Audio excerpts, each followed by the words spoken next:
सोनाक्षी सिन्हा और जहीर इकबाल की शादी में चंद दिन बच गए। 23 जून 2024 को कपल कोर्ट मैरिज करेंगे। हालांकि होने वाली यह शादी कई वजहों से खबरों में बताया जा रहा है कि सोनाक्षी सिन्हा के मॉम डैड शत्रुघ्न सिन्हा और पूनम सिन्हा और भाई शादी में शामिल नहीं होंगे। ये अटकलें तब से लगनी शुरू हुई जब से बेटी की शादी पर रिएक्शन देते हुए शत्रुघ्न सिन्हा ने कहा था कि आजकल बच्चे अनुमति नहीं मांगते। वहीं शत्रुघ्न के बेटे लव ने भी कुछ ऐसा ही बयान था।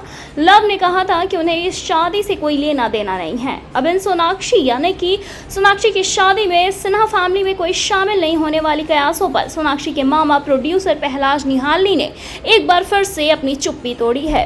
जी हाँ, प्रोड्यूसर पहलाज निहालनी ने टाइम्स नाउ से बात करते हुए यानी कि शत्रुघ्न सिन्हा जी के बारे में बात करते हुए बताया कि वो उनकी लाडली है। इसके अलावा उन्होंने ये भी कहा कि शादी में शामिल होने का कोई सवाल ही नहीं होता। जैसा कि शत्रु जी ने आपसे कहा था, आजकल ही बच्चे को सूचित करते हैं, अनुमति नहीं लेते।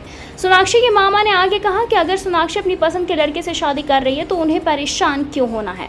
शत्रु जी ने खुद 40 साल के पहले अपनी पसंद की लड़की से शादी की थी। यहाँ तक कि मैंने भी अपनी पत्नी से शादी की थी, अपनी जीवन साथी को अपने खुद से चुन के। किसी को भी अपने बच्चों को ऐसी उम्मीदें नहीं रखनी चाहिए। पहलाज निहाली ने सोनाक्षी सिन्हा और जहीर की शादी पर शत्रुघ्न के रिएक्शन का बचाव करते हुए कहा कि सोनाक्षी की मां को इस बारे में पता होना चाहिए। उन्होंने कहा कि सोनाक्षी और उनके परिवार के बीच सब कुछ ठीक है। इसके अलावा उन्होंने ये भी बताया कि वो शादी में शामिल होंगे।